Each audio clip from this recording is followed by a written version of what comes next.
দিয়ে সাগরের তীরে পাকা জ্বালাবে। নারদ দেখে বলছে, এই চড়ুই পাখি তোর কি হয়েছে? তোকে যে দেখতে পাচ্ছি অবিরত সাগরের জলে ঝাঁপ দিয়ে সাগরের তীরে পাকা জ্বালা দিচ্ছিস।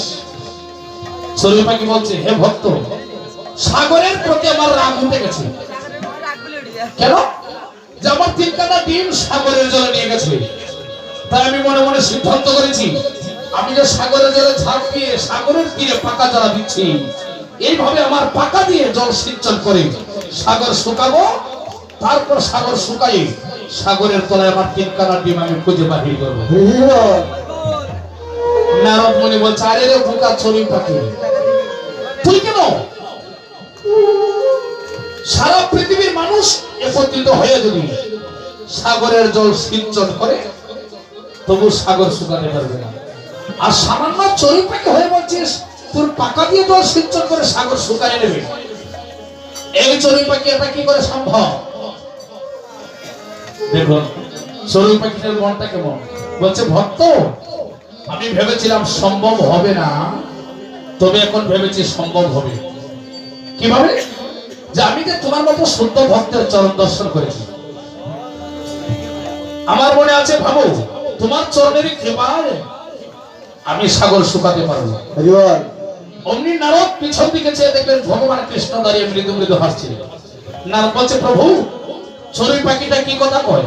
পাকা দিয়ে জল সিঞ্চন করে নাকি সাগর শুকায় নেবে? এটা কি করে সম্ভব? কৃষ্ণ বলছে, নারদ, অসম্ভবের কিছু নয়, সবই সম্ভব। নারদ, সে যদি সাগর শুকাতে না পারে আমি সাগর শুকাইয়ে দিয়ে তাকে সাহায্য করবো। নারদ বলছে, প্রভু, তুমি কেন সাগর শুকাইয়ে তাকে সাহায্য করবে? কৃষ্ণ বলছে, নারদ, তুমি তো আমার ভক্ত, তোমার চরণে যে চড়ুই পাখিটা বিশ্বাস রেখেছে, তাই আমি তাদেরকে কৃপা করি। এই জগতে যারা আমার ভক্তকে সম্মান করে আমিও তাদেরকে সম্মান করি। আমার ভক্তকে যারা সম্মান করে না আমিও তাদেরকে সম্মান করি না। আপনারা যারা সবাই তো কৃষ্ণ ভক্ত, আপনারা কৃপা করবেন আমি যদি আপনাদেরকে নিয়ে হরে কৃষ্ণ এই অভিসার যখন দায়িত্ব দিয়েছেন দায়িত্বটা যেন পালন করতে পারি। অনেক ভুল ভ্রান্তি হইতে পারে, কারো ছোট ভাই কারো সন্তান মনে করে বৈষ্ণব অপরাধ থেকে আমাকে ক্ষমা করে দিন।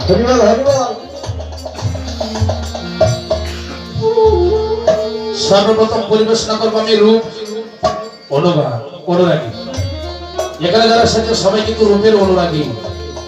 আমাদের এই দেশে নবদ্বীপে ছিল একদল ছিল যারা গৌরকে ভজনা করতেন, আর একদল ছিল গৌরকে ভালোবাসতেন না। আমাদের এই দেশে আছে যারা কৃষ্ণ ভক্ত, তাদের কপালে অনেক দুঃখ কষ্ট আছে। যারা কৃষ্ণকে ভালোবাসে না, ভগবানকে ভালোবাসে না, তারা সাধুগুরু বৈষ্ণব দেখলেই অনেক তিরস্কার করে তাদের নিন্দা ঘোষণা করে না বাবা? সাধুগুরু বৈষ্ণব দেখলেই তারা উপহাস করে। এটাই হচ্ছে জগতের রীতিনীতি।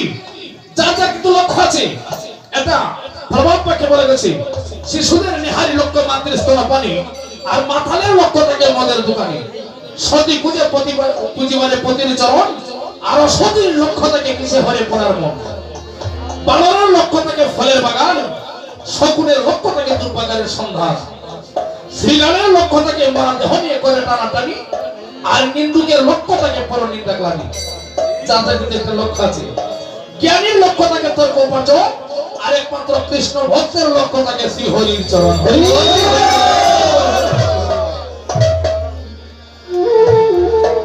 সবার লক্ষ্যটা কিন্তু যারা এসেছে গোবিন্দের চরণে, সবার লক্ষ্যটা। নবদ্বীপের গৌর ভাবিনী বেলে অবসান সময় সুরদনের ঘাটে চলে গেলেন জয়ন্তী। আর অন্যদিকে আমার গৌর হরি কি করলেন?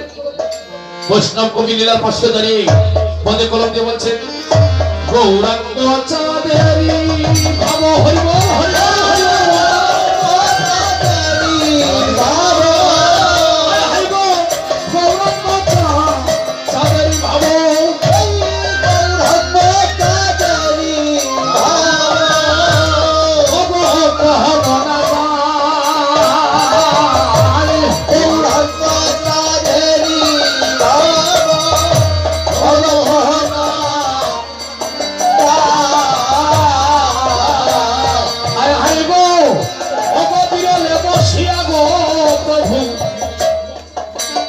করে হায় রে হায়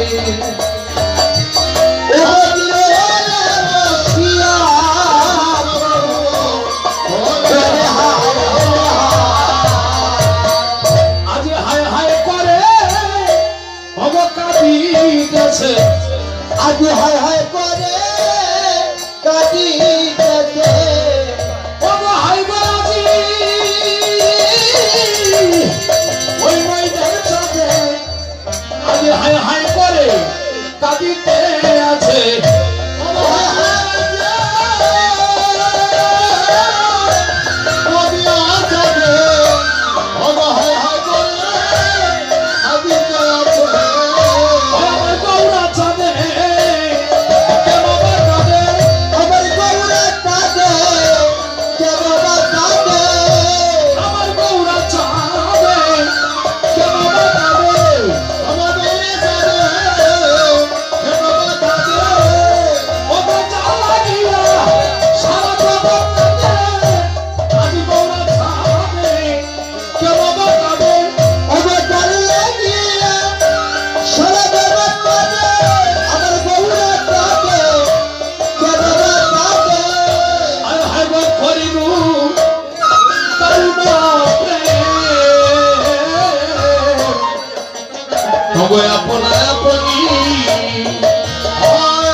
এক এক জায়গায় এক একটি নাম আছে নবদ্বীপের যে নদী সেই নদীটার নাম হচ্ছে সুরধনী সুরধনী কেন বলা হয় প্রতি প্রহরে প্রহরে গিয়ে আমার মহাপ্রভু রাধাভাবে বিপুল হয়ে নদীর তীরে গিয়ে উচ্চ কণ্ঠে হরিধ্বনি করতে নয়নের জলে বক্ষ ভাসাতে তাই হরিনামের সুর এবং হরিনামের ধ্বনি সুর এবং ধ্বনিকে সংযুক্ত করে সেই নদীর নামটাই পড়ে গেছে যে সুরধ্বনি এদিকে আমার মহাপ্রভু হুঙ্কার বর্জন করছে আর এদিকে বহু ভাবিনি জল আনতে গিয়ে সেই দর্শন করে সুরধ্বনির জলে কলসি ছেড়ে দিয়ে শূন্য হস্তে কেঁদে কেঁদে ঘরে ফিরে এলেন আমার ওই যে কিছুক্ষণ আগে কথাটা বলেছিলাম অনেকে সুযোগ খুঁজে যে তার কলঙ্ক ঘোষণা করা যায় কিনা যাদের একটা লক্ষ্য অপর একজন রমণী এসে বলছে কি গো তুমি না জল আনতে গেছিলে সুরধনির ঘাটে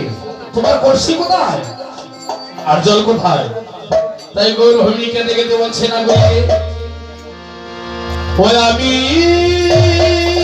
হরিবল হরিবল হরিবল হরিবল হরিবল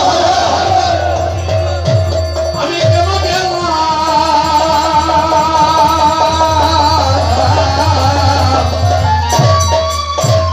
আমি কেন গেলাম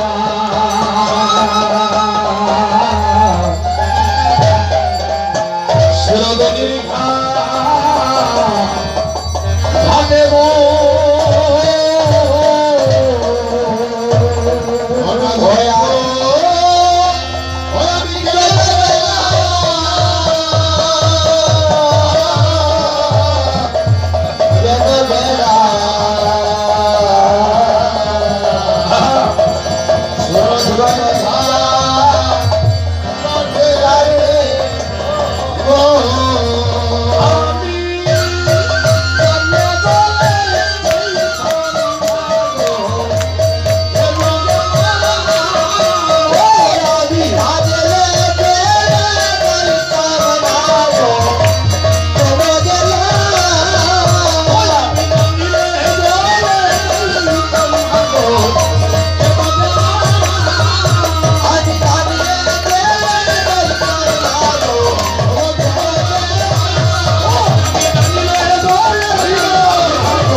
গৌরবাবিনী বলছেন না গুরিনি, আমি জলের ঘাটে চাঁদ দর্শন করেছি।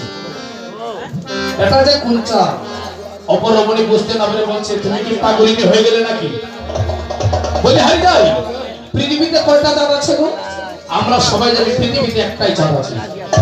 তুমি যে বলেছো সুরনদীর ঘাটে চাঁদ দর্শন করেছো, তুমি কি পাগলিনী হলে নাকি? আচ্ছা, একটা কথা জানতে চাই, দুটি পক্ষ আছে, একটি হচ্ছে কৃষ্ণ পক্ষ আর একটি হচ্ছে শুক্ল পক্ষ। তুমি যে সময় জলের ঘাটে গিয়েছিলে পক্ষটা ছিল কি? গৌরবাবিনী বলছে না গুরিনি, সে সময় পক্ষটা ছিল কৃষ্ণ পক্ষ। এটা পাগল পাগলিনীর মতো প্রলাপ না যে কৃষ্ণ পক্ষে তো কখনো চাঁদ দেখা যায় না, একমাত্র চাঁদ দেখা যায় শুক্ল পক্ষে। কৃষ্ণ পক্ষে অন্ধকার দেখি। তাই অপরমণি বলছে, বুঝেছি তুমি পাগলিনী হয়ে গেলি। আমরা জানি ভগো এক চাঁদি গগনি ভগো আমরা সবাই জানি, সবাই হাত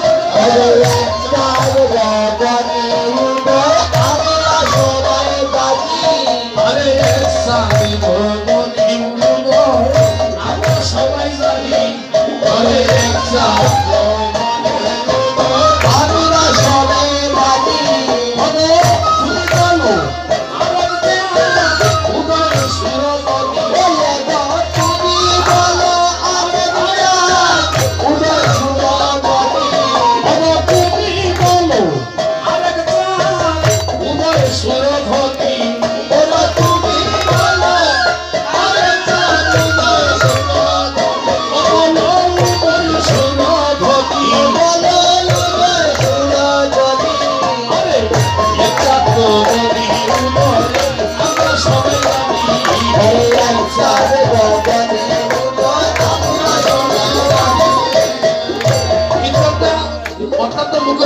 সবাই যদি হাততালি দেই জুড়ে হরে কৃষ্ণ। দেহটা একটা যন্ত্র স্বরূপ, দেহ যন্ত্র, আর যন্ত্রধারী হলেন সেই ভগবান।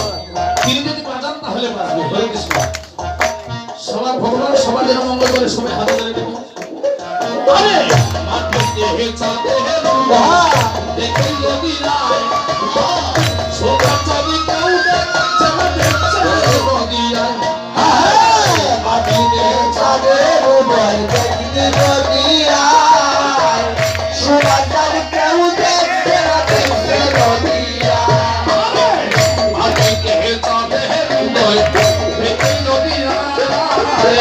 সোনা